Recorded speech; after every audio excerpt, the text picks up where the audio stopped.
아브라함이 그 땅을 지나 세겜 땅 모래 상수리 나무에 이르니 그때 가나안 사람이 그 땅에 거주하였더라. 여호와께서 아브라함에게 나타나 이르시되 내가 이 땅을 내 자손에게 주리라 하신지라. 자기에게 나타나신 여호와께 그가 그곳에서 제단을 쌓고 거기서 베델 동쪽 산으로 옮겨 장막을 치니 서쪽은 베델이요 동쪽은 아이라. 그가 그곳에서 여호와께 제단을 쌓고 여호와의 이름을 부르더니 점점 남방으로 옮겨갔더라. 아멘. 자, 우리는 주일날 오전 예배 시간에는 아브라함에 관계된 말씀을 우리가 보면서 이 아브라함이 물론 성경에 나타난 인물이고 또 한 시대를 살다 갔던 사람이지만 아주 중요한 그 역할을 많이 했어요. 그리고 우리가 예수 그리스도를 믿으면서 우리도 삶을 살아나갈 때 어떠한 믿음을 가져야 되는지에 대해서는 신구약을 통틀어서 아브라함에 대한 이야기를 많이 해주고 있습니다. 그래서 우리는 이 시간에 아브라함을 한번 생각해 보면서 아브라함이 잘했던 점은 부지런히 우리가 본받아 가겠지만 그러나 연약한 점들도 있었다는 사실을 인정하면서 나도 연약한 점이 있지만 여전히 하나님이 나를 다듬어서 사용하신다. 그런 마음으로 우리가 주의 말씀을 마음속에 잘 새기는 복된 시간들 다 되시기를 바라겠습니다. 사실 이 아브라함의 이야기가 굉장히 중요하고요. 그래서 창세기는 50장까지 있지만 아브라함의 스토리는 한 대략적으로 창세기 11장 27절부터 시작해서 계속해서 이제 진행하고 있는데 그 중에서도 하나님이 아브라함을 부르시고 또 그를 인도하시는 우리가 지금 보고 있는 본문 창세기 11장 한 27절부터 시작해서 한 창세기 12장 9절까지는 대단히 중요한 본문이에요. 저명한 구약학자인데 고든 웬함은 이렇게까지 얘기해요. 창세기 가운데에서 이 단락이 가장 중요하다는 거예요. 이걸 빼면은 하나님이 왜 창세기를 우리에게 주셨는지에 대한 그 의도까지도 잘 모를 수 있다는 그 정도까지 얘기를 해주고 있는데요. 정말 중요한 이 내용이 등장합니다. 왜냐하면 맨 처음 사람 아담과 하와가 물론 중요했지만 그들이 하나님이 먹지 말라고 하는 선악을 알게 하는 열매를 따먹어 버리고 이제 타락하고 인생의 여러 가지 비참한 상황으로 전개됐을 때 그러면서 좋아지는 게 아니라 상황이 점점 나빠졌어요. 원래는 사람이 타락했어도 이 말은 하나였어요. 랭귀지가요. 근데 말이 하나면 뭐예요? 맨 모여가지고 나쁜 짓만 하니까 그러니까 바벨탑을 쌓고 이제 막 그렇게 하다 보니까 나중에는 하나님이 그것도 다스리셔서 사람들의 언어가 이렇게 다 갈라지게 되고 막 사람들이 흩어져서 살게 됐죠. 점점 안 좋아지는 상황이었는데 그때 하나님이 이 아브람, 처음에 이름은 아브람이고 나중에 아브라함으로 바뀌게 됐는데 아브라함을 부르셔서 하나님의 일을 이제 진행해 나가시니까 이런 관점은 그 고든웨남 한 얘기가 맞는 거예요. 정말 중요한 비중 있는 내용이 창세기 12장 이 부분에 지금 계속 다루어지고 있죠. 근데 아브라함도 잘한 점도 있지만 또 연약한 점도 있었어요. 하나님이 그를 갈대아 우르라는 땅, 그러니까 유프라테스 강이 있고 티그리스 강이 있는 그 유역이었는데 오늘날로 따지면 이라크 근경이에요. 거기서 불러내셔서 이제 지금 이스라엘 땅 가나안으로 하나님이 오라 그랬는데 그때 하나님의 명령은 이렇게 주어졌어요. 너는 오긴 오는데 이 본토와 친척과 아버지의 집을 떠나서 와야 된다 말씀하신 거예요. 지난주에 제가 이미 말씀드렸습니다만은 근데 이 시대는 대략적으로 하나님 BC 한 2000년경 되기 때문에 우리가 역사에서 배운다면 청동기 시대예요. 근데 우리가 역사에서 많이 다뤘습니다만은 그때 왜 유프라테스 티그리스 강 유역에서 이 문명이 많이 일어나잖아요. 그거 잘 살던 지역입니다. 그리고 아브라함도 어느 정도 안정된 생활을 했었죠. 이제 나이가 75세나 됐으니까 자녀가 없었거든요. 그러니까 아마 인간적인 생각으로는 그냥 거기서 대충 살다가 한 인생을 마무리해야 되겠다 이렇게 마음 먹을 수 있었겠죠. 근데 하나님이 그의 노년에 나이 75세에 그를 부르셨단 말이에요. 남의 이야기라고 생각하지 마시고 여러분이 안정되게 어느 정도 살고 있는데 하나님이 갑자기 이민 가서 살라고 하든지 여러분 나이 75세에 그렇게 불렀다고 한번 생각해 보세요. 쉬우시겠어요? 남의 이야기라고 생각하지 말고 내 이야기라고 생각한다면 굉장히 이 결단이 어려운 거예요. 그것도 하나님 말씀하시기를 본토와 친척과 아버지의 집까지 떠나야 된다 말씀하셨습니까? 만만치 않죠. 근데 아브라함이 이 하나님의 부르심 앞에 감사하게도 순종했어요. 그런데 아쉽게도 100% 순종을 못했어요. 그래서 아버지를 떠나라고 그랬는데 아버지도 챙기고, 또 자기 형제 가운데 하란이 있었는데 하란이 먼저 죽었거든요. 또 아브라함에게는 자녀는 없고 하란은 죽었고, 조카 있잖아요. 인간적인 생각으로는 거의 양아들 비슷하게 자기 조카 롯도 챙기고 뭐 이런 식으로 해서 간 거예요. 그러니까 순종은 해야 되는데 하나님이 원하시는 100% 완전한 순종이 잘 안 된 거죠. 그래서 잘한 거예요. 일단은 순종의 발걸음을 내딛었기 때문에 잘한 거라고 봐야 돼요. 왜냐하면 우리가 하나님의 말씀이 아무리 은혜스러워도 이 100% 순종은 하긴 해야 되는데 잘 못하고 안 되는 경우들이 종종 있을 수가 있어요. 제가 지금 1부 예배부터 7시 예배, 9시 예배, 11시 지금 계속 인도하고 있는데요. 요새는 감사하게도 7시 예배도 열심히들 많이 나오시더라고요. 근데 오늘 아침에도 예배 인도하다 보니까 이른 아침인데도 그 중고등부 학생들 나왔더라고요. 감사했어요. 근데 얼굴이 밝지 않았어요. 제가 딱 보면 알아요. 엄마가 아빠가 예배 빠지면 안 된다. 특별한 일이 있지만은 그래도 빠질 수는 없다. 해가지고 데리고 온 거예요. 그러니까 얼굴빛은 100% 순종빛은 아니었어요. 하지만 저는 그 친구들 참 격려하고 너무 귀하다고 이렇게 얘기했어요. 왜냐하면 그래도 아주 좀 안 좋은 애들은 그나마도 순종 안 해요. 그냥 막 자버리고 안 나오고 그러는데, 적어도 7시 예배 나오려고 그러면 6시부터 준비해서 나오는 경우가 일반적이겠지만 늦어도 한 6시 반부터는 준비해서 나온 거예요. 굉장히 일찍 일어난 거예요. 여러 이유가 있겠지만. 그래서 참 귀하다고 생각했어요. 9시 예배도 그렇고 지금 11시 예배도 우리 자녀들 같이 나와 있고 그러잖아요. 참 귀한 거예요. 예배를 똑바로 드려라, 졸지 마라, 쿡쿡 찌르고 그럴 수도 있지만은 일단 나온 것부터는 순종한 거예요. 1차 순종, 1차. 완전한 순종은 아니어도 일단은 1차 순종한 거. 그것만도 대단한 거라니까요, 여러분. 또 우리 청소년만 그러겠어요. 여러분 가운데서도 지금 가족분들 이런 분들 기쁨으로 나오신 분도 계시겠지만, 그래 하도 나오라 그러니까 나가준다. 우리 형제님들 가끔 그러시죠. 나온 게 아니라 나가주는 거예요. 그냥 명목은 뭐냐면 싸우기 싫으니까, 가정의 평화를 위해서. 근데 그래도 그거조차도 일단은 그 귀한 거라니까요. 나왔으니까 참 귀한 거예요. 아브라함이 원래 하나님의 부르심이 있었다 그러면 100% 순종하면 좋지만 그렇게는 못했어요. 근데 감사한 것은 오히려 우리에겐 더 용기가 돼요. 왜냐하면 이게 스텝 바이 스텝으로 이렇게 계속해서 아브라함의 믿음이 좋아지니까. 처음부터 아브라함의 믿음이 완벽했다 믿음이 그러면은 좀 따라하기 어려울 것 같아요. 근데 아브라함은 참 부족한 점도 굉장히 많이 있었거든요. 그러니까 그런 부분이 오히려 역설적이지만 우리에게 희망을 줘요. 도움이 되죠. 아하, 이런 연약한 점이 있는데도 하나님이 그를 여전히 포기하지 않고 사용하셨구나. 그렇다고 한다면 하나님이 우리의 인생도 사용할 수 있구나 라는 마음을 좀 가지시길 바라겠습니다. 원래는 아버지 놓고 조카도 놓고 떠나면서 가야 되지만 다 챙겨가지고 가다 보니까 문제는요, 오래 걸렸어요. 금방 들어가야 되는데 아버지가 돌아가실 때까지 거기 머물러야 되고 그런 여러 가지 어려운 점은 있었죠. 그리고 조카 얘기도 나중에 또 나옵니다만은 하여간 데리고 와서 문제 많이 생겼어요. 조카 때문에. 도움은 안 됐지만 여러 문제는 발생했지만 그래도 하여간 아브라함이 순종의 발걸음을 내디딘 것은 잘했다 말씀드릴 수는 있죠. 근데 한 가지는 여러분 성경을 보면 이런 말씀이 좀 부담되거나 좀 어렵지 않으세요? 왜 예수 믿으면 아버지도 떠나야 되고 친척도 떠나야 되고 이런 말씀이 구약에만 있는 게 아니고 이게 또 신약에도 있어요. 그리고 예수님도 말씀하셨어요. 예수님 말씀이 이거보다 약간 더 부담이 돼요. 다른 복음서에도 있지만 제가 한 군데 한번 인용을 해볼게요.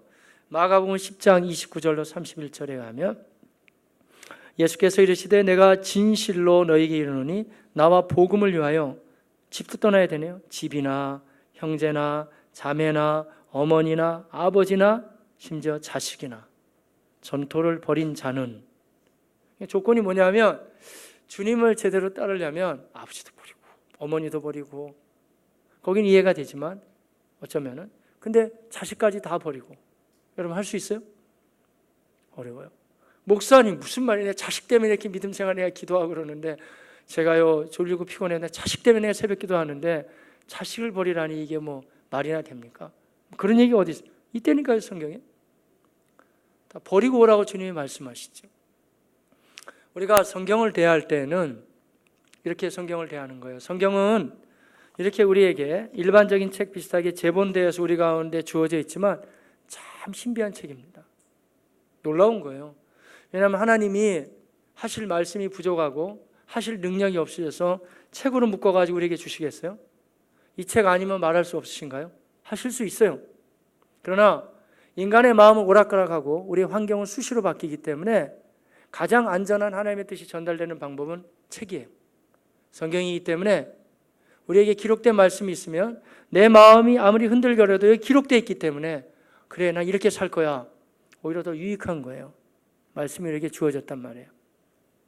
자, 그런데 그럼에도 불구하고 우리가 성경을 이해하고 해석해 나가는 데 있어서는요, 이게 우리가 아무리 세상적인 학식이 뛰어나고 뭐 여러 가지 준비가 많이 됐다고 그래도 성경은 그렇게 보는 건 아니에요. 모든 성경은 하나님의 감동으로 기록된 것으로 그러잖아요. 성령께서 하나님의 영이 쓰게 하신 거거든요. 당연히 그러니까 성경을 해석할 때도 성령의 도움이 필요한 거예요. 그래서 이 말씀이 도대체 무슨 말씀인가? 필요하죠. 근데 이 부분도 약간 조심을 해야 돼요. 이런 말은 들을 필요도 없고 또 그런 사람은 여러분 안 가겠지만 따라가지도 마세요. 가끔 이런 사람이 있어요. 여러분 보세요. 기독교 역사상 이렇게 푼 사람은 아무도 없습니다. 저만 이렇게 풉니다. 제가 기도하는데 하나님이 놀라운 빛의 광명을 허락해 주셔서 놀랍게 제가 지금 성경을 해석할 수 있는 눈이 열려졌습니다. 혹시 아멘 하지 마세요, 여러분. 제가 지금 아멘 할 때가 아니니까. 만약에 이렇게 푸는 사람이 있으면 혹시 아멘 할까 봐 제가 지금 걱정했어요. 또 아멘 그럴까 봐. 그렇게 푸는 사람 다 가짜라는 거예요. 다 사입이에요. 다 이단이에요. 그럴 리가 없어요. 물론 성령이 우리에게 조명해 주시지만 아무도 모르게 나 혼자만 딱 푼다. 그래가 특이한 방법으로 푼다 그런 거예요. 제가 언젠가 한 목사님을 만났는데 그럼 정말 특이하다. 그분 아마 이단 될 가능성이 있더라고요. 희한하게 풀더라고요, 성경을요. 그래서 제가 그랬죠. 누구한테 배우셨나요? 그러니까 그분 하는 얘기 이래요. 신학계 교수들 하나도 실력도 없고 다 말짱 소용없어가지고 자기 기도하다가 푸셨대요. 그래서 제가 바로 얘기했어요. 조심해야 됩니다. 목사님 이단으로 빠질 가능성 많습니다. 아주 안 좋은 겁니다. 그거는. 성령이 물론 우리에게 조명하시지만 성령께서 이 말씀을 풀 수 있는 은혜를 계속 그동안에 수천 년 동안 허락해 주셨거든요. 그래서 뭐 사도 바울이라든지 믿음의 선배들이 있고 또 나아가서는 그 다음에 바톤이 교부들이 있어요. 교부들, 어거스틴 뭐 이런 사람들 계속 연결되는 거예요. 그래가지고 같은 성령의 조명하심이지만 큰 흐름은 같이 흘러간다는 거예요. 그래서 안전하게 성경을 보셔야 되고요. 물론 성령의 도움이 필요하지만 모두가 공유할 수 있는 마음으로 이렇게 풀어야 된다는 거예요. 그리고 또 한 가지는 아무리 성령께서 강력히 역사하셔도 우리가 할 도리를 다 해야 된다는 거예요. 우리가 할 도리는 뭐냐 하면요, 연구해야 돼요. 연구. 이 지금 창세기 말씀이 이 배경이 말이죠, BC 2000년, 그러니까 지금 AD 한 2010년. 따져보세요, 여러분. 4000년 전의 이야기를 푼다는 게 마구잡이로 풀 수 있습니까? 공부해야 되는 거예요. 히브리어도 공부하고 그 당시에 배경사도 공부하고 연구를 해야 되죠. 저는 그래서 물론 이제 신학대학이나 신학대학원에 우리 교수님들도 훌륭한 분 많이 계시지만 오해하지 마세요. 제가 그렇다고 연구를 많이 한다는 그런 얘기는 아니에요. 그런데 목회자의 기본 자세가 사실은 학자예요. 공부를 해야 되는 거예요. 연구를 해가지고 이게 무슨 문학 양식으로 써졌고 이 당시에 전후 문맥은 무슨 내용이고 어떻게 이것이 해석학적으로 접근이 가능한가. 바쁘죠, 사실 목회자가. 기도도 해야 되고 전도도 해야 되는데 또 공부도 해야 되고 많이 해야 돼요. 그래서 저는 아예 그냥 후배 목사님들이나 이렇게 준비하는 목회자 후보생들을 대할 때 책을 싫어하거나 아니 공부하는 걸 싫어한다. 그럼 내가 능력 받고 내가 목회자 되겠다. 별로 동의하지 않아요. 왜냐하면 누군 능력 안 주시나요? 다 필요 적잖아. 하나님 능력을 주시죠. 그런데 기본 자세가 연구를 해야 되는 게 연구를. 이게 어떤 말씀으로 주어졌고, 마치 여러분이 기술자는 기계를 연구하고 그걸 돌리는 방법을 추구하듯이, 또 아니면 의사 선생님들은 또 환자에 대해서 여러 가지 생태적인 연구를 하고 또 준비하듯이, 다른 다 연구가 필요하듯이 또 가르치는 자가 마땅히 해야 되지 않을까요? 공부해야 되는 거예요, 연구를. 그래서 목회자는 더 깊이 해야 되고, 또한 성도님들도 역시 어려운 말씀이니까 고민해야 되겠죠. 이게 왜 그러한 말씀인가? 그냥 무턱대고 믿으세요. 따지지 말고 따지지 말아야 되겠지만, 그건 삐딱하게 따지지 말라는 얘기고, 궁금한 거는 좀 관심을 가져야 되겠죠. 이게 왜 이렇게 했을까? 왜 아버지를 버리라고 할까? 왜 친척을? 오히려 교회 다니면 가정이 다 세워진다 그러는데 왜 어쩌자고 주님은 다 버리라고 말씀하실까? 그건 의미가 있는 거예요. 잘 이해가 안 되면 저는 문맥을 봐야 되고요. 그리고 성경 전체를 또 이해가 안 되면 다 봐야 돼요. 개인적인 말씀드려서 미안합니다만은 다 잊어버려서 지금 생각나는 것도 없어요. 근데 저는 학부 다닐 때 제가 경제를 좀 공부했는데 거기서 배운 용어들이 좀 도움이 되긴 돼요. 경제학은 기본이 미시경제학이 있고 거시경제학이 있어요. 그래서 미시경제학은 이제 소비자를 중심으로 해서 세부적인 걸 본다면, 거시경제학은 전체를 보는 거예요, 이제. 근데 그게 성경을 보는데 도움이 많이 돼요. 뭐냐면 성경을 대할 때는 때로는 이게 미시적으로 대해야 돼. 이게 도대체 무슨 말씀인가? 이 안에서. 근데 이해가 안 되잖아요. 그러면 사실은 거시적인 관점이 되게 필요해요. 이 부분 단락이 이해가 안 되면 넓혀가야죠, 책 전체로. 아니면 신구약을 다 봐야 될 수도 있고. 도대체 하나님 무슨 의도로 자꾸 아버지를 떠나라고 그러고 친척을 떠나고 심지어는 자식까지 버리라고 말씀하셨을까? 실제로 버리라는 말씀인가? 그런 내용 말이에요. 사실 어렵거든요. 근데 그거는 물론 이런 말씀이에요. 어떤 말씀이냐면요, 우리가 가족하고 믿음 생활 해나갈 때 사이좋게 다 예수 믿고 그러면 얼마나 좋아요. 서로 격려하면서 잘 세워나갈 수가 있겠죠. 그러나 때때로 내가 먼저 신앙생활을 가질 때 가족하고 부딪힐 수가 있어요. 교회만 안 나가면 안 부딪히는데 때때로는 내 믿음 때문에 사랑하는 여러분들, 또 우리 자매님들도 남편하고 부딪힐 수 있어요. 또 반대 경우는 더 어려워요. 남편이 먼저 믿는 경우는 참 그 경우는 또 더 어렵더라고요. 되게 어려운 경우 많이 봤어요. 그러니까 우리 남자가 센 것 같지만 남자들 착한 거예요. 그래도 웬만하면 남자들은 거기 호응해줘요. 웬만하면 호응해준다니까요. 근데 자매가 나중에 믿는 경우는 훨씬 어려운 경우가 많이 있어요. 그러니까 남편이 먼저 믿는다는 이유 하나 때문에 내가 수모를 당하고 때로는 어려움을 당하면서까지 전도해야 되는 경우가 있거든요. 그랬을 때 한번 제가 예를 들어볼게요. 아마 좀 이해가 되실 거예요.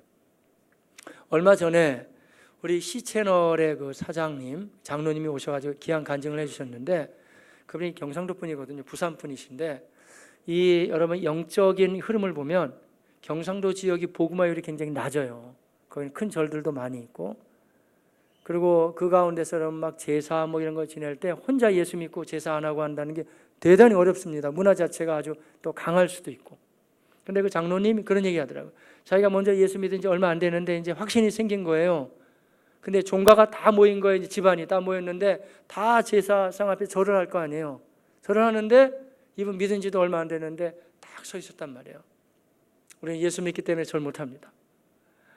그러니까 다른 사람 다 막 난리가 났지만 특별히 아버지하고 어머니가 막 난리가 난 거예요. 해가지고 말이죠. 아버지가 불렀다는 거 아니에요. 야, 너 어디 가서 이상한 거 배워가지고. 저 예수 믿기 때문에 제가 우상 앞에서는 절을 못해. 그럼 조상이 우상이냐? 사실 실제로 들어가면 이게 만만치 않은 문제거든요. 그러니까 아버지가 딱 제시하더라 이거예요. 그거 좋다. 그러면 너는 나 죽어도 제사 안 하냐? 어려운 질문이죠. 근데 장로님이 세게 나갔더라고요. 아버지도 이해 없습니다. 그러니까 아버지 화가 나가지고 그냥 넌 인연을 끊는다 너랑 된 거예요. 물론 나중에 이제 다 전도되고 그러는데 바로 그런 비슷한 과정이에요, 여러분. 그래서 얼마 전에도 우리가 어버이 주일에 말씀드렸습니다만 에베소서 말씀을 가지고 제가 말씀을 나눴죠. 내 부모를 공경하라요. 내 부모를 주 안에서 공경하라. 우리 하나님께서 우리에게 이 범위를 바운다리를 정해준 거는 굉장히 유익한 거예요. 그 말은 너의 부모를 무시하라는 말이 아니에요. 그러나 때로는 내가 먼저 하나님을 알고 예수를 믿고 내가 영생의 길을 먼저 발견할 수 있다는 거예요. 마치 우리가 산에 올라가서 등산을 하는데 아무리 부모라 그래도 부모가 길을 모를 수 있잖아요. 내가 낭떠러지로 떨어지지 않고 사는 길을 내가 안단 말이에요. 그러면 나는 부모 따라서 낭떠러지로 같이 가야 돼요? 그럴 수는 없겠죠. 오히려 부모님을 설득하면서 이쪽이 길이라고 내가 심지어는 약간 부딪힘이 있어도 바른 길로 인도하는 게 맞지 않겠어요? 그런 비슷한 개념으로 보시면 돼요. 이 부분은 다 끊으라는 개념보다는 우선순위가 결정적으로 부딪힐 때가 있다는 거예요. 그럴 때는 그래도 하나님의 뜻에 선행하면서 그쪽으로 가야 나도 살고 남도 살리고 가족을 다 살릴 수 있는 길이 열려지게 된다는 거예요. 제가 예수님 말씀 좀 더 해볼까요? 마가복음 10장 29절 이하인데 30절에 보면 그래서 주님이 친히 말씀하시기를 그렇게 다 버린 자는 잘 들어보세요. 놀라운 복이 있습니다. 현세에 있어서 집과 형제와 자매와 어머니와 자식과 전토를 몇 배나 받을까요? 몇 배? 더블로? 아니에요. 놀라지 마세요. 100배나 더 받고. 할렐루야. 아멘 했는데 저는 또 이게 이해가 안 되더라고요. 왜냐하면 자식은 계속 낳아서 100배를 받는다고 해도 어떻게 어머니를 100배를 받을까? 좀 이해가 어렵잖아요, 여러분. 근데 그런 말은 문자적으로 보기보다는 한번 생각해 보세요. 우리 어머니가 예수도 몰라요. 아무것도 몰라요. 근데 만약에 제가 예를 들볼게요. 홀로 되신 어머니란 말이에요. 그래가지고 오직 자식만 바라보면서 양육해놨는데 그 어머니가 그렇게 우울하게 인생을 마감할 뻔했는데 내가 예수 믿고 어머니를 전도해 예수 믿게 됐단 말이에요. 그럼 주님을 만난 거예요. 그 기쁨은 그야말로 100배 이상이 넘지 않을까요? 그런 거예요, 여러분. 그러니까 우리 주님이 말씀하시기를 실제적으로 내가 너에게도 상급도 줄 수 있지만 그 주님을 제대로 믿고 나갔을 때 주께서 허락하신 은혜는 형용할 수 없다는 거예요.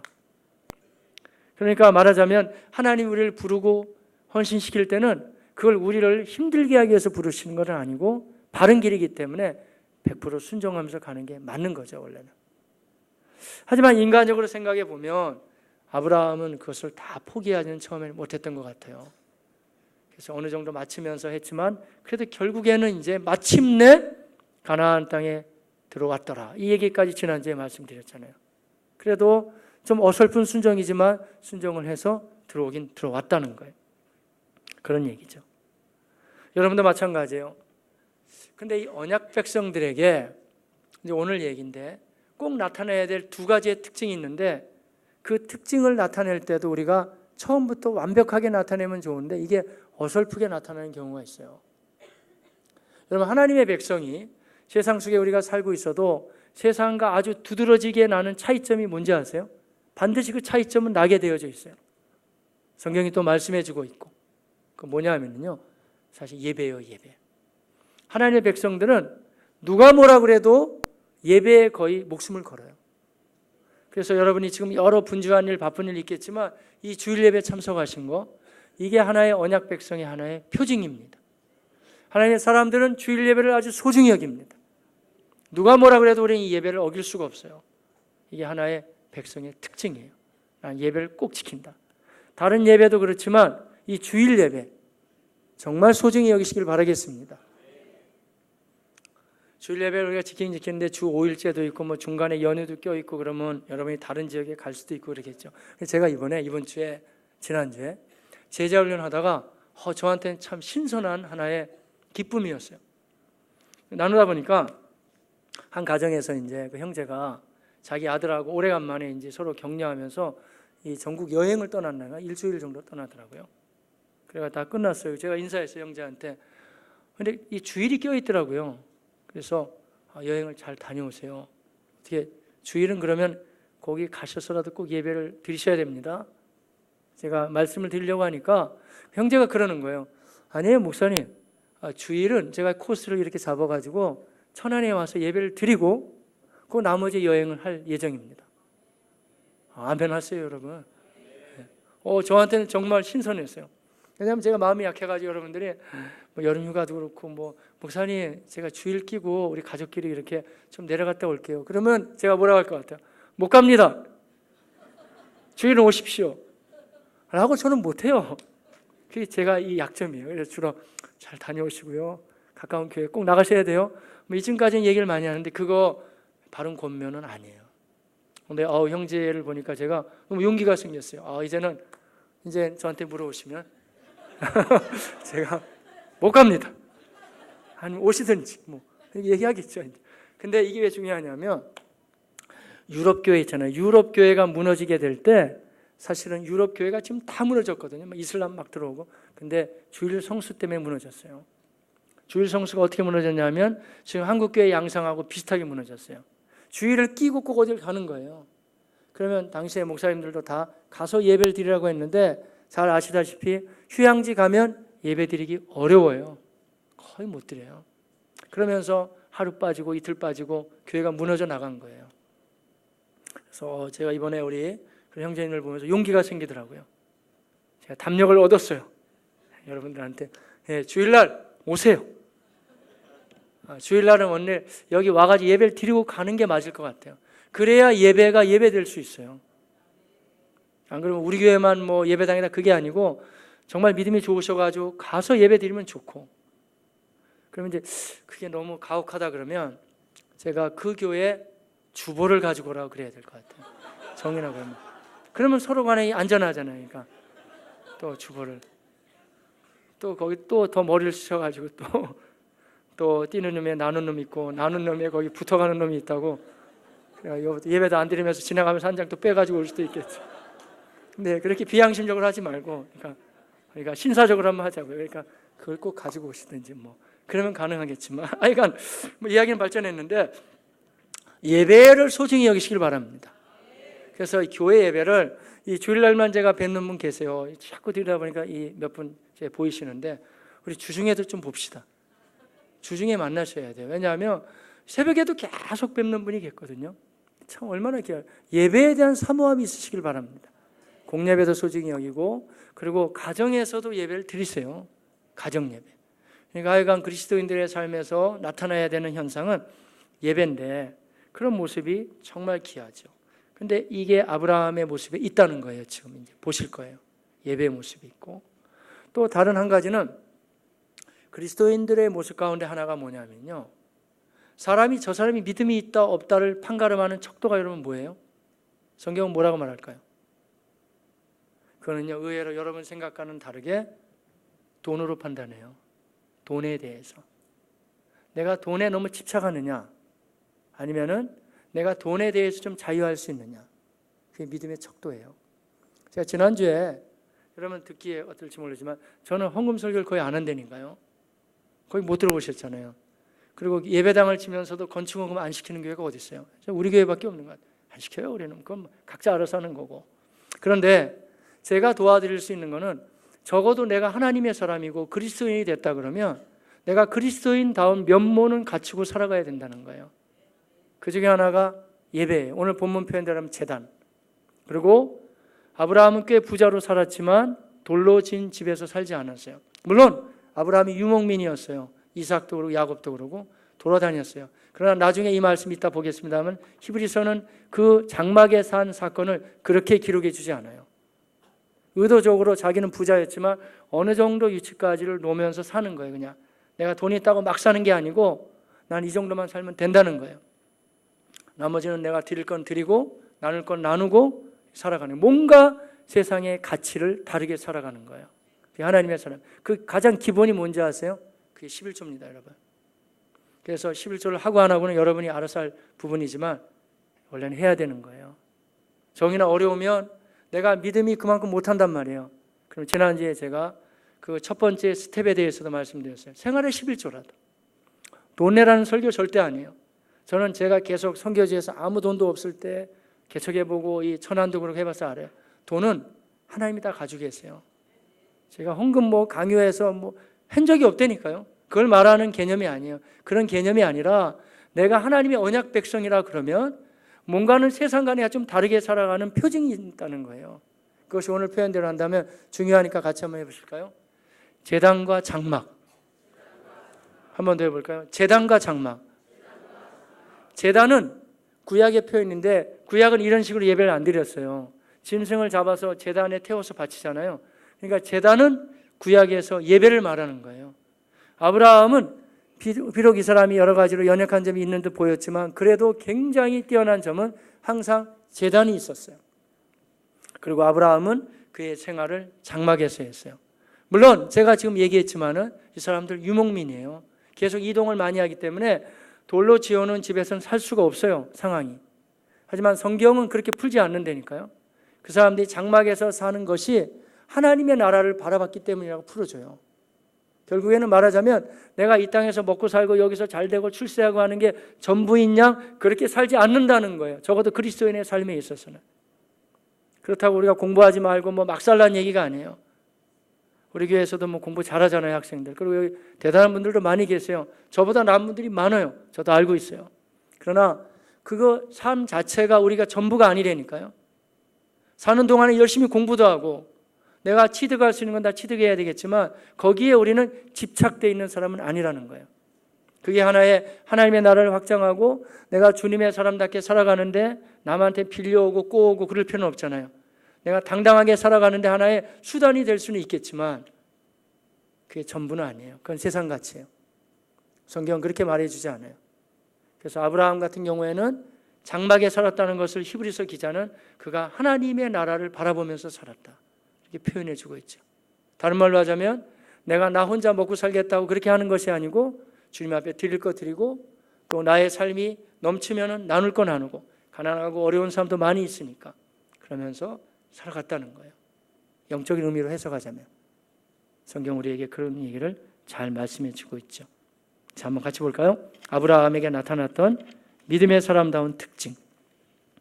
자, 7절 말씀 보겠습니다. 시작. 여호와께서 아브라함에게 나타나 이르시되 내가 이 땅을 내 자손에게 주리라 하신지라. 자기에게 나타나신 여호와께 그가 그곳에서 뭘 쌓죠? 제단을. 이게 제단. 이 예배라니까요. 그 당시에는 예배를 이런 식으로 예배를 안 드렸기 때문에 제단이라고 표현해요. 한 번 더 볼게요. 8절. 거기서 베델 동쪽 산으로 옮겨 장막을 치니 서쪽은 베델이요 동쪽은 아이라. 그가 그곳에서 여호와께 또 나오잖아요. 제단을 쌓고 여호와의 이름을 부른. 구약 성경 특별히 창세기에서는 제단을 쌓거나 여호와의 이름을 부르는 사건이 거의 동일해요. 예배를 드렸다는 거예요. 예배를 드리면서 나아갔다. 그렇게 말씀해 주세요. 지금 우리가 예수님께서 오셔서 모든 구원을 다 완성해 주신 시대에 살고 있기 때문에 여기서 짐승을 안 잡고 이제 이렇게 우리의 진정한 어린 양 되시는 예수님을 믿으면서 예배를 드리고 있잖아요. 그런데 구약 시대에는 반드시 짐승의 피가 있어야 돼요. 왜냐하면 사람이 죄를 졌기 때문에 그래서 그 피를 흘리고 제단에다 태워서 바치는 게 하나의 예배예요. 우리는 지금 성경을 펼쳐놓고 또 짐승보다도 더 완전하신 우리의 제물 되시는 예수님이 오셔서 우리 때문에 십자가에서 피 흘려 죽으신 사실을 믿으면서 우리가 예배하고 있지만 그러나 그 당시는 아직 예수님 오시기 전이었기 때문에 오실 예수님을 바라보면서 반드시 짐승이 한 마리씩 죽어가야 돼요. 피를 흘리고 또 제단에다 태워 바치고 그 예배라니까요. 근데 그 모습이 아브라함에게 계속 있어 왔다는 거예요. 근데 이거 궁금하지 않으세요? 저는 이런 부분이 또 궁금해요. 왜냐하면 아브라함이 약속의 땅에 살던 사람도 아니고 갈대아 우르의 이방 나라에 살았잖아요. 근데 어떻게 이 사람이 부르심을 받자마자 예배를 드릴 수 있었을까? 제가 너무 따지는 건가요? 근데 그게 좀 궁금하더라고요. 근데 그건 이유가 있어요. 충분히 성경은 마구잡이가 아니라니까요. 다 연결져 보면 다 이해가 돼요. 하나님 앞에서 사람들이 처음에 말이 하나였는데 바벨탑이나 쌓아서 하나님을 대적하고 막 그러려고 했을 때 이제 막 갈라졌거든요. 갈라져서 여러 군데 이제 살았을 거 아니에요. 그러자 하나님이 주류로 이제 그야말로 메이저로 인도하는 흐름이 지금 없어져 버린 것뿐이지 여기저기 흩어져서 하나님을 나름대로 믿는 사람도 있었어요. 근거 될 수 있냐고요? 될 수 있습니다. 욥기에 보면 욥기에 나오는 욥은 이스라엘 사람 아니에요. 우스 땅에 사는 사람이었잖아요. 다른 지역이었지만 욥은 여전히 하나님을 잘 믿고 있었잖아요. 그런 식으로 지금 완전히 흐름이 아브라함부터 해가지고 이스라엘 백성으로 흘러가기 전에도 흩어져 사는 사람들이 지금 흩어졌기 때문에 일부 하나님을 믿는 사람도 있었어요. 제단이 있었다니까요. 그러니까 틀림없이 아브라함이 갈대우르 쪽에 살고 있었지만 여호와를 경외했던 사람은 틀림없는 거예요. 욥도 있고 다 있었으니까. 나중에 아브라함 사건에 멜기세덱 나오는데 멜기세덱도 가상의 인물이 아니에요. 여러 흐름으로 봐서는. 그도 역시 아마 믿었던 사람이다 볼 수가 있겠죠. 그런 식이니까 아브라함은 여호와를 알고 있었죠. 예배하는 방식도 알고 있고. 조금만 더 얘기를 해볼까요? 그런데 아브라함만 안 게 아니고요. 노아 홍수 이후의 사건을 보면 또 나와요. 근데 말이죠. 이 제단 앞에서 짐승을 죽이고 태워 바치는 이야기는 나중에 후대에 가서 한 BC 1450년경에 하나님 모세를 통해서 말씀해 주세요. 이렇게 제단의 사이즈는 얼마고 짐승은 거기서 잡아야 되고 이렇게 태워 바쳐야 된다는 거.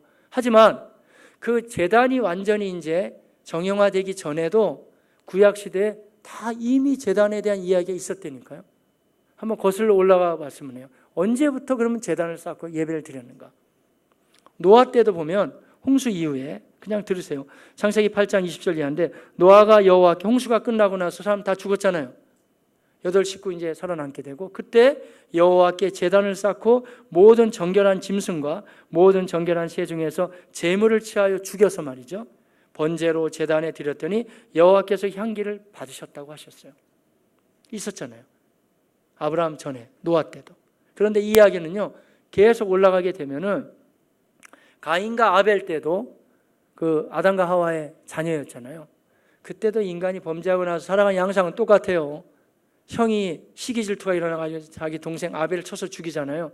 죽이게 되는 이유가 왜 그러냐면 아벨의 예배는 올라갔는데 가인의 예배는 하나님 안 받으셨단 말이에요.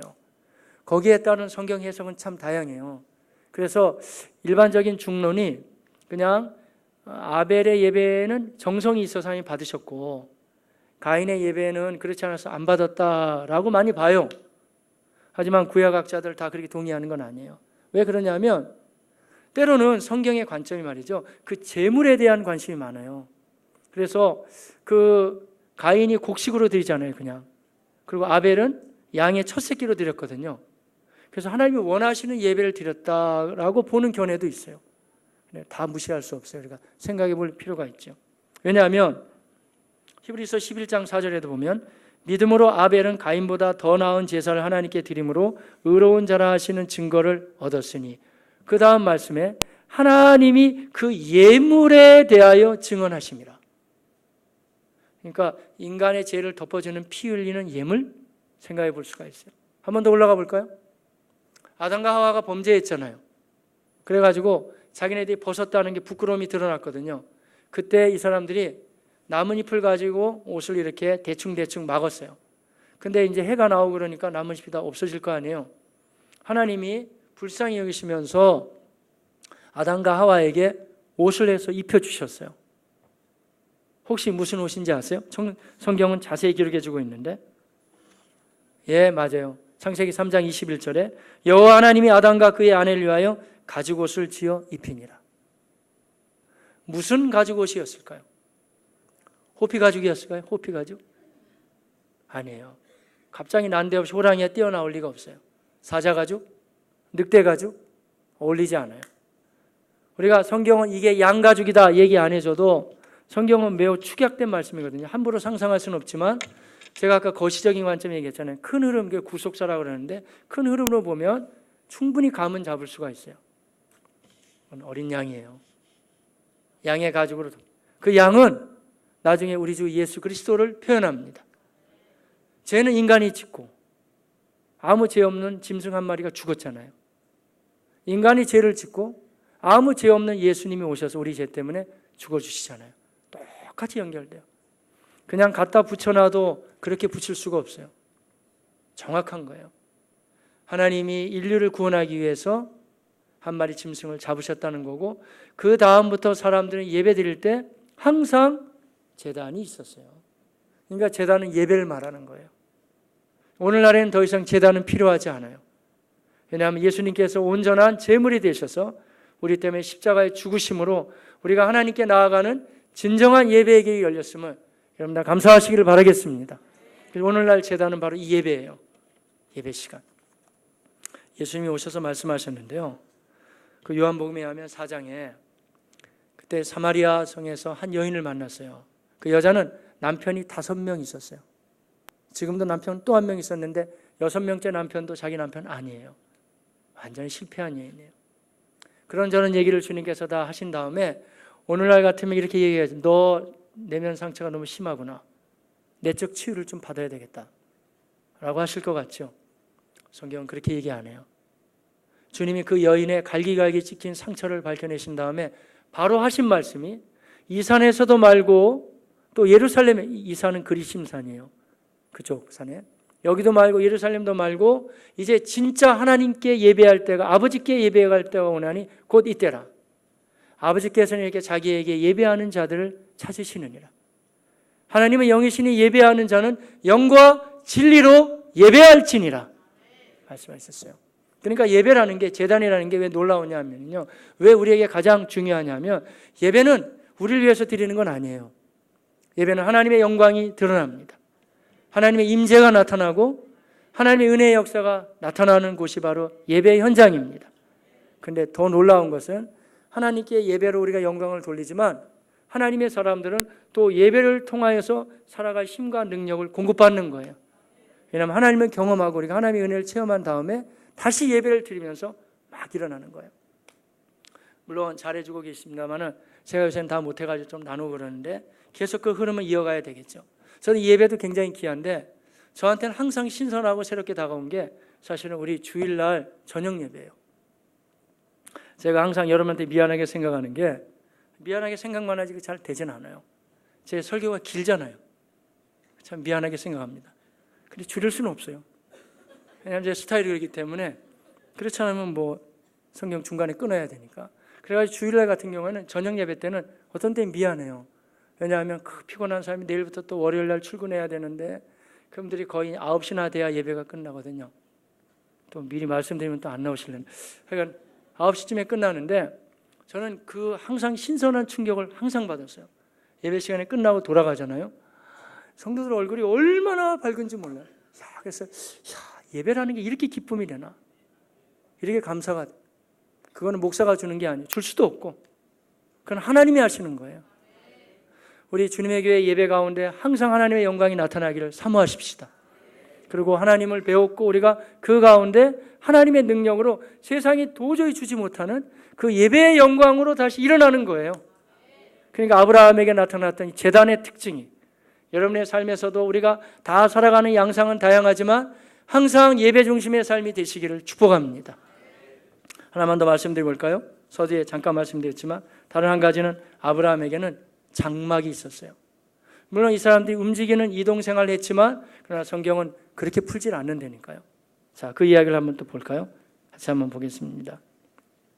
8절 말씀 시작. 거기서 베델 동쪽 산으로 옮겨 뭘 쳤죠? 장막이 대단한 것 같지만 장막은 천막이에요. 왜 또 여러분 생각으로 야, 텐트 굉장히 낭만적이에요. 오늘날 텐트나 좋지 그 당시 그런 텐트가 아니라니까요. 이 사람은 부자였어요. 돈도 있었어요. 그렇지만 이 아브라함의 삶은 주로 장막에서 생활하게 되죠. 자, 이걸 가리켜서 우리 주보에도 기재되어 있는데 성경은 이렇게 말해줘요. 히브리서 11장 9절로 10절에 같이 볼까요? 믿음으로 그가 이방의 땅에 있는 것 같이 약속의 땅에 거류. 그러니까 하나님의 사람들은요, 이 세상을 살아갈 때 여기서 정착했다는 표현을 거의 쓰지 않아요. 거류민이에요. 거류민. 잠시 왔다 간단 말이에요. 우리가 그 땅에 거류할 때, 그 다음에 동일한 약속을 유업으로 함께 받은 이삭 및 야곱과 더불어 어디 살았다는 거죠? 장막에 거하였어요. 장막에 거하였으며, 그 다음에 이는 그가 하나님이 계획하시고 지으실 터가 있는 성을 바랐습니다. 그러니까 유목민이어서 장막 생활을 했지만 히브리서는 그렇게 풀지 않고 그 사람들이 부자였고 있었지만 여기 땅에 너무 연연하지 않고 영원한 나라를 계속 바라봤다는 거예요. 제가 아까 10의 1조 돈 내라는 얘기 하니까 한번 다시 들어보세요. 그 말씀드린 이유가 하나님 예배는 나의 시간과 삶을 드린다는 거라고 한다면 왜 그 부분이 중요하냐면 그게 다 하나님의 것이라는 거예요. 내가 이 돈에 묶여서 살지 않겠다는 거예요. 그래서 정 어려우면 아브라함이 처음에 완전한 순종이 안 되고 그 하나님 앞에서 자기 아버지도 데리고 가고 조카도 데리고 가는 불완전한 순종이라도 했잖아요. 하시는 거예요, 그게. 때로는 생활의 11조라도 시작하는 거예요. 그게 맞는 거예요. 왜 맞냐 하면 이 돈이라는 게 여러분 한도 없고 끝도 없는 거예요. 잘못하다가는 나는 돈에 발목이 잡혀가지고 평생 그렇게 살다 끝나는 거예요. 그러나 하나님의 사람은 그렇지 않다니까요. 내가 비록 지금 가진 게 없고 있는 게 없어도 하나님이 주신 것을 내가 누릴 수 있고 나눌 수 있고 드릴 수 있습니다. 그게 하나님의 사람들의 특징이에요. 그래서 부자였지만 장막에 살아가는 이 사건을 가리켜서 성경은 그의 소망이 하나님이 계획하시고 지으실 터에 있었다는 거예요. 전국 하나님의 나라에 대한 소망이에요. 거기 있었다니까요. 저는 바라기는 여러분 이 땅에 사는 동안에도 다 건강하게 또 오래 사시고 아프지 않기를 저도 원해요. 하지만 아무리 건강관리 많이 해도 아마 100살 어간에는 다 돌아가실걸요. 아무리 사회가 좋아져도. 그래서 제가 여러분도 하늘나라도 바라봐야 되니 건강하게 살기 위해서 제가 필요한 걸 간혹 말씀드리잖아요. 여러분 목회자가 설교하다가 여러분 너무 스트레스 받을 때는 여기다가 식초를 타서 좀 드세요. 그런 얘기하는 사람 들어봤어요? 저는 식초 마시라는 얘기를 참 많이 했거든요. 왜냐하면 식초가 의외로 스트레스를 해소하는 데 굉장히 좋아요. 왜 이런 말도 있더라고요. 음식물로 노벨상을 준다면 식초한테 주겠다. 저 식초 회사하고 아무 상관없습니다. 근데 요새는 또 이제 감식초 뭐 이렇게 나오는 거 너무 설탕이 많이 타 있대. 그냥 일반 식초, 양조 식초 말고 그냥 괜찮단 말이죠. 또 한 번은 제가 이런 것도 말씀드렸잖아요. 왜 구르기 하는 목사님을 모시고 와가지고 굴르기만 해도 몸에 좋다고. 제가 얼마나 여러분이 건강하게 살고 사는 동안에 아프지 않고 잘 살기를 원하는지 아시겠죠. 하지만 여기 연연하라는 건 아니에요. 어젠가 우리 여기 천안 아산 지부에 CCC에 우리 대표 간사님이 한 분 오셨어요. 목사님이신데 얘기하다 보니까 참 좋으신 분이더라고요. 좋은 교제의 시간을 가졌어요. 근데 우리 내용하고 전혀 주제랑 상관없는데 그분이 갑자기 그런 얘기를 하시는 거예요. 자기가 경상남도 남해 사람인데 자기 고향은 진짜 장수촌이래요. 한 평균 연령이 한 90세 된대요. 대단하지 않아요? 100세 된 분도 있고 90세 80은 기본이고. 그래가지고 자기 아버지가 78살 됐는데 그 동네에 가면은 할아버지 할머니들이 이름 부른대요. 야 아무개야 일로 와라 그러면 78살 먹은 어르신이 네 그러고 가고. 대단한 마을이에요. 대단하지 않아요? 그래가지고 그 목사님이 도대체 이 마을은 왜 이렇게 오래 살까? 자기 고향이지만 연구했다는 거예요. 제가 연구를 좀 알려드릴 테니까 조금 더 살 수 있는 비결이 있더라고요. 연구했는데 연구는 간단했어요. 그 마을이 그 따뜻한 지역에 가지고 이모작을 하는데 그 겨울에 이제 겨울이 되면 농사할 게 없잖아요. 그러면 그 쌀 농사 말고 다른 농사를 또 한대요. 그 농사가 뭐냐면 그게 비결이래요. 장수의 비결. 그 동네는 온통 마늘 농사를 한대요. 마늘 농사. 전부 다 마늘이에요. 그래가지고 길거리 다녀도 마늘, 집에 가도 마늘, 다 마늘이에요. 얼마나 마늘이 많은지 자기네도 어려서부터 성장하면서 말이죠. 마늘이 너무 많은 거래요. 그래가지고 애들도 먹을 게 없으면 마늘이나 먹자 실제로 그런다는 거예요. 그래가지고 마늘이 또 자라나려면 이렇게 마늘종인가 이거? 그게 또 마늘하고 성분이 거의 같대요. 그리고 마늘 냄새만 맡아도 살균에 굉장히 좋다고 그러네요. 그래가지고 실제로 그런데요. 먹을 것도 없는데 그냥 잘라서 먹자. 그러니까 그 마을은 이 불치병에 걸린 적이 없대요. 자, 오늘부터 돌아가셔가지고 마늘을 열심히 건강하게 사시기 바랍니다. 그런데 아무리 그렇게 챙겨봤자 100년이면 다 마감됩니다, 여러분. 저는 항상 이런 생각이에요. 저도 그래요. 내가 사는 동안에 남한테 피해 주지 않고 아프지 말고 건강하게 살다가 주 오시는 날 할렐루야로 들어가면 되겠지 생각하시는데 마찬가지예요, 여러분. 우리가 사는 동안에 챙길 거 챙겨야 되겠지만 그러나 하나님의 사람들은 결코 그러지 않았어요. 이 땅에 너무 연연하지 않고 영원한 주님의 도성을 바라봤어요. 그게 바로 제단과 장막이에요. 전에 이런 노래 많이 불렀는데 요새는 또 이런 노래 부르지도 않아요. 잘. 그러니까 벌써 우리가 이 멀리 바라보는 개념이 없어졌다는 거예요. 제 많은 이 세상은 내 집안이네. 내 모든 보화는 저 하늘에 있네. 저 천국 문을 열고 나를 부르네. 나는 이 세상에 정들 수 없도다.